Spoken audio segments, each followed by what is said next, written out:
Hello and welcome again to my YouTube channel. Today in this video we are going to start the anatomy of the frog, and in this video we will be learning about digestive system and the respiratory system of the frog. So let's start without any delay. Before starting, please like, share and subscribe my channel. Now let's move ahead about anatomy of frog. So frog का जो body cavity है वो different organ systems के accommodation से बना है, जैसे digestive system, circulatory, respiratory, nervous, excretory, reproductive system, और ये सारे जो हैं वो सब वेल डेवलप्ड होते हैं फ्रॉग्स में।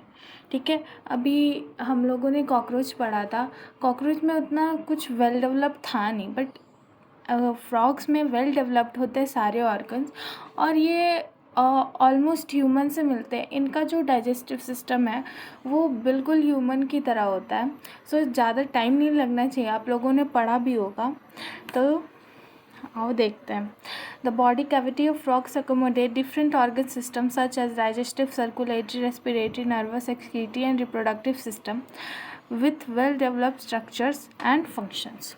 इनका जो ये सारा जो सिस्टम्स है बॉडी में वो सब वेल डेवलप्ड होते हैं, स्ट्रक्चर और फंक्शन दोनों में। अब आते हैं हम लोग डाइजेस्टिव सिस्टम के बारे में। तो जो फ्रॉग का डाइजेस्टिव सिस्टम होता है वो एक एलिमेंट्री कनाल और डाइजेस्टिव ग्लैंड से मिलकर बना होता है। ठीक है, इसका एलिमेंट्री कनाल जो है वो बेसिकली शॉर्ट होता है। शॉर्ट इसलिए क्योंकि फ्रॉग्स जो है वो कार्निवोर्स एनिमल्स है, और कार्निवोर्स का जो है एलिमेंट्री कनाल उतना बड़ा होता नहीं है, इसीलिए एक फ्रॉग का जो एलिमेंट्री कनाल है वो छोटा होता है, और इसीलिए इसका जो इंटेस्टाइन का भी जो लेंथ है वो भी छोटा होता है, रिड्यूस्ड होता है। ठीक है, अब आते हैं हम लोग आगे। तो इनका जो माउथ है वो बकल कैविटी में जाके खुलता है, फिर वो आगे जाता है बकल कैविटी से आगे आते हैं हम लोग तो वो ईसोफेगस में आता है, फिर ईसोफेगस में आता है थ्रू फेरिंग्स। ठीक है, सो देखते हैं। The digestive system consist of alimentary canal and digestive glands. The alimentary canal are short because the frogs are carnivores and hence the length of intestine is reduced. बिल्कुल अभी जैसा बताया कि इनका जो डाइजेस्टिव सिस्टम है वो एलिमेंट्री कैनाल और डाइजेस्टिव ग्लैंड से मिलकर बना है, और इनका एलिमेंट्री कैनाल जो है वो कि शॉर्ट है क्योंकि ये फ्रॉग जो है वो कार्निवोर्स है। ठीक है, इसीलिए इनका जो इंटेस्टाइन का भी जो लेंथ है वो रिड्यूस्ड होता है। इनका जो माउथ है वो ओपन होता है बकल कैविटी, फिर बकल कैविटी से जाता है ईसोफेगस में। ठीक है, दिस ईसोफेगस में जाता है, फिर ईसोफेगस बकल कैविटी ईसोफेगस से कैसे मूव करता है? Through pharynx. ठीक है, अब ईसोफेगस जो वो शॉर्ट ट्यूब होता है, आप डायग्राम में देखो, जैसे कि ईसोफेगस ये एक शॉर्ट ट्यूब है, और फिर ये जाके कहाँ खुल रहा है? स्टमक में। ठीक है, और जो कि कंटिन्यू कर रहा है थ्रू इंटेस्टाइन। ठीक है, उसके बाद रेक्टम, फिर फाइनली जो है वो आउट आता है क्लोएका। तो इसका सीक्वेंस अगर हम लोग लिखना चाहें तो कैसे लिखेंगे? सबसे पहले माउथ, ये इसका सीक्वेंस आ सकता है एग्ज़ाम में, सो बिल्कुल इग्नोर मत करना, मैं यहाँ लिख रही हूँ, आप लोग भी कहीं नोट कर लो, ताकि एक काम करो, जो बुक के पास में जो छोटा सा स्पेस दिया है वहीं पे नोट कर लो, ताकि जब भी ये खोलो तो आपकी नज़र वहाँ भी पड़े। माउथ से कहाँ है? बकल कैविटी, बकल कैविटी के बाद माउथ, उसके बाद आया फेरिंग्स, उसके बाद आया ईसोफेगस, ईसोफेगस से आ गया स्टमक में, स्टमक से आ गया इंटेस्टाइन, इंटेस्टाइन से आ गया रेक्टम, एंड देन फाइनली आ गया किसमें? क्लोएका में।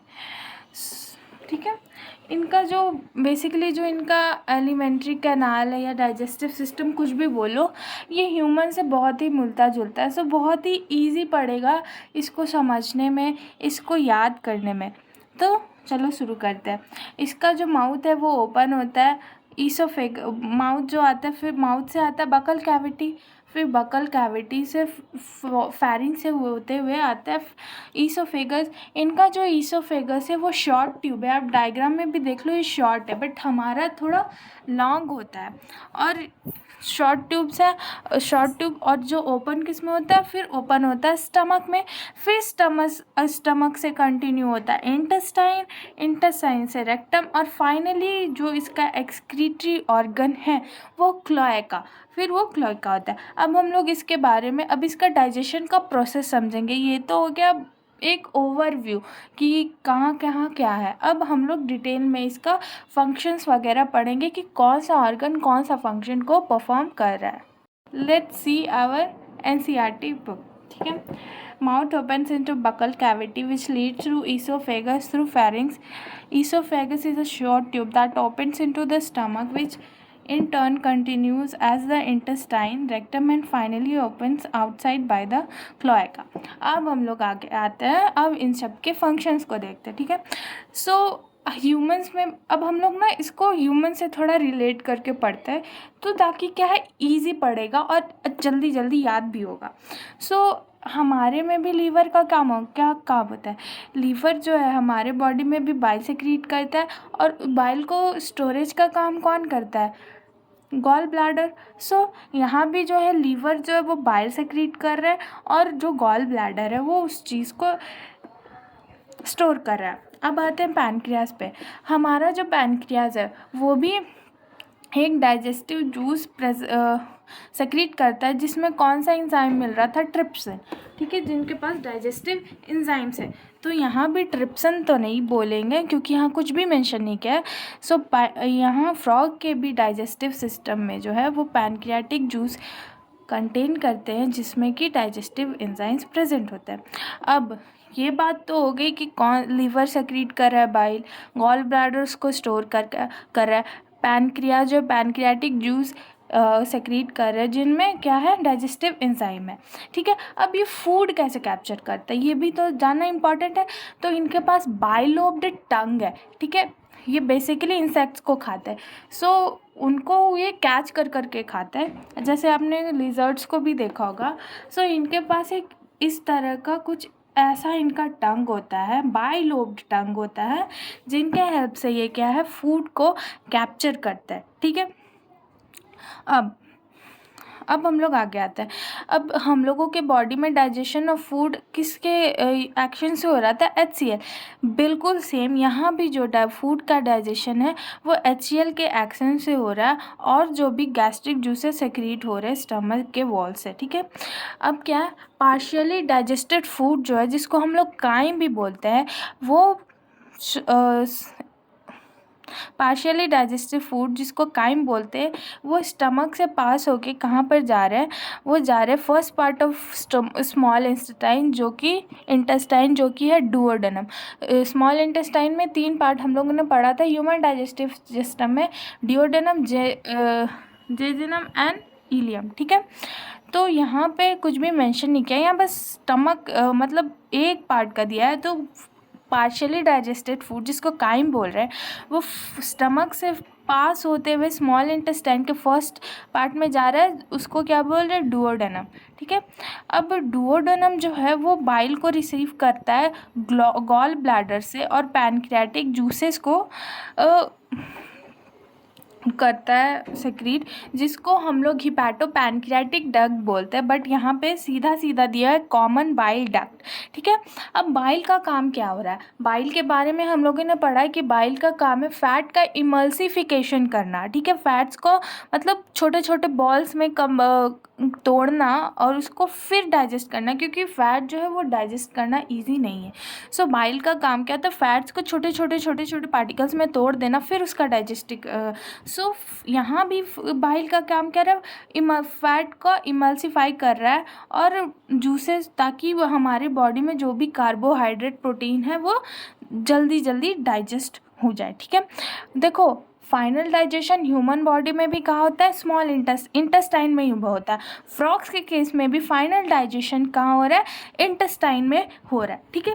अब डाइजेस्टेड फूड का ऑब्जॉर्प्शन कहाँ होता है, इंटेस्टाइन में, थ्रू वो जो फिंगर लाइक प्रोजेक्शन हम लोग जिसको पढ़े थे ना, माइक्रोविलाई कुछ इस तरह का, जो कि सरफेस एरिया इंक्रीज कर रहा था किसके लिए, डाइजेशन ऑफ फूड के लिए, ठीक है। तो इनके भी स्मॉल इंटेस्टाइन में वो माइक्रोविलाई प्रेजेंट है, जिनके वजह से वो डाइजेस्टिव फूड को अब्जॉर्ब करने में हेल्प कर रहे हैं, ठीक है।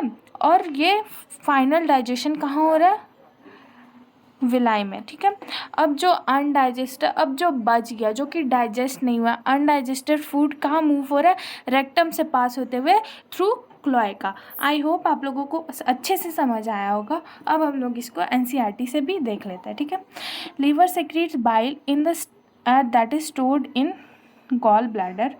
Pancreas our digestive gland produces pancreatic juice containing digestive enzymes. Food is captured by bile of tongue. बिल्कुल, ये फूड किस तरह से कैप्चर करे, बाइल ऑफ टंग से। Digestion of food takes place by the action of HCl and gastric juices secreted from the walls of stomach, ठीक है। Digestion of food कैसे स्टार्ट हो रहा है, by the action of HCl और जो भी गैस्ट्रिक जूसेस जो है स्टमक के वॉल से सेक्रीट हो रहा है। Partially digested food called chyme is passed from the stomach to first part of small intestine the duodenum, ठीक है।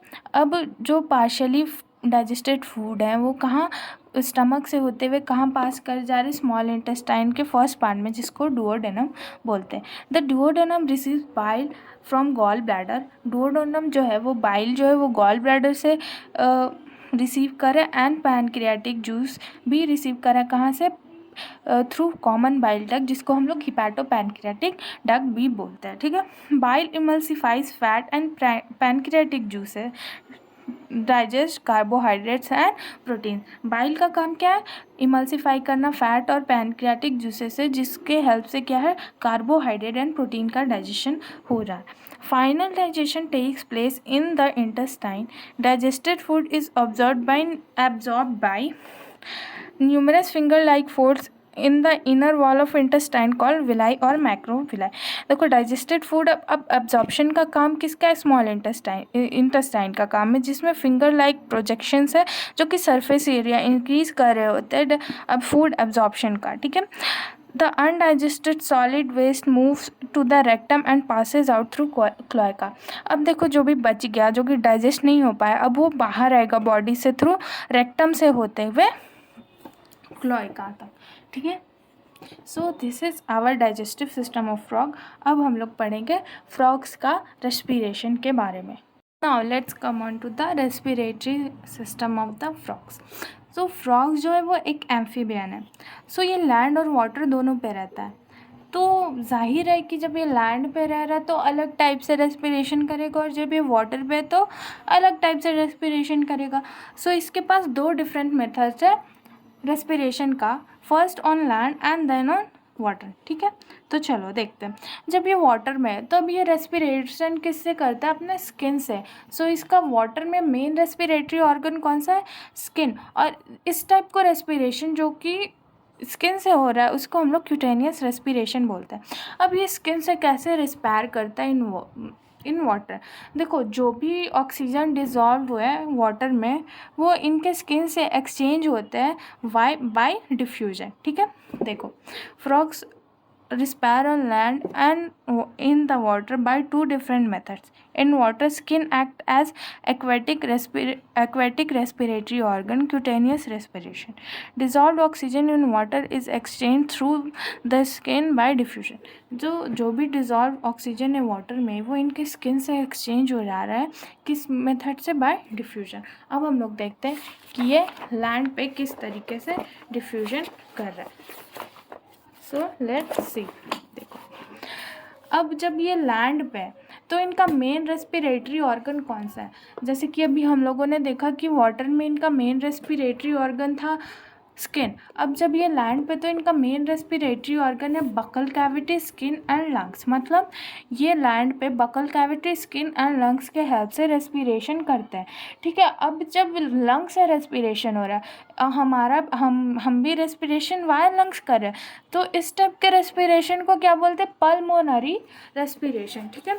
इनका जो लंग्स है वो पेयर्ड होता है, मतलब हमारे में भी जो है वो पेयर्ड लंग्स है, और उन पेयर्ड लंग्स में एक pink coloured sac like structure present है अपर पार्ट ऑफ ट्रंक, यानी कि थोरैक्स रीजन। इनका बॉडी 2 पार्ट में डिविजिबल है। इंट्रोडक्शन में बताया था कि हेड एंड ट्रंक, तो वो pink colour sac like structure जो हेल्प कर रहे हैं रेस्पिरेशन में, वो upper part of trunk region में प्रेजेंट है, ठीक है।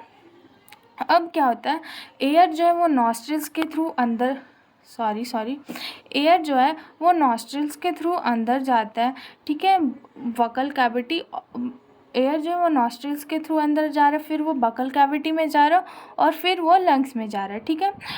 अब ये तो हो गया लैंड एंड वाटर के बारे में। अब ये लोग तो समर स्लीप और विंटर स्लीप में जाते हैं, तो उस टाइम तो रेस्पिरेशन कर रहे हैं, तभी तो जिंदा है। तो जब ये एस्टिवेशन या हाइबरनेशन में भी है, तब भी क्या है, इनका जो गैसेस एक्सचेंज जो है वो स्किन से होता है, मतलब क्यूटेनियस रेस्पिरेशन हो रहा है जब ये हाइबरनेशन एंड एस्टिवेशन में। सो क्यूटेनियस रेस्पिरेशन कब हो रहा है? जब भी वाटर में, जब भी हाइबरनेशन में। लेकिन पल्मोनरी रेस्पिरेशन कब हो रहा है? जब ये कि वो लैंड पे। सो on land, the buccal cavity, skin and lungs act as respiratory organs. The respiration by lungs is called pulmonary respiration. बिल्कुल, the lungs are pair elongated pink colored sac like structure present in the upper part of the trunk region, thorax. Air enters through the nostril into the part of trunk region, thorax. Air enters through a nostrils into the buccal cavity. मतलब air कहाँ से? पहले nostrils में जा रहा है, फिर buccal cavity में, एंड देन लंग्स जा रहा है, ठीक है। Air enters through the nostrils into the buccal cavity and then lungs, ठीक है। During estivation and hibernation, gases exchange takes place through the skin, ठीक है।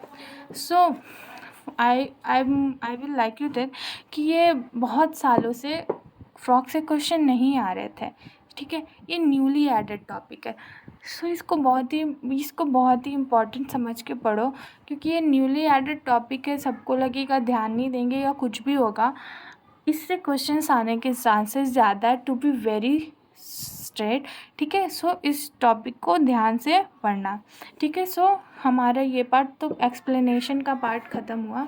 अब हम लोग मूव ऑन करते हैं शॉर्ट नोट्स की ओर। चलो लेट्स गो।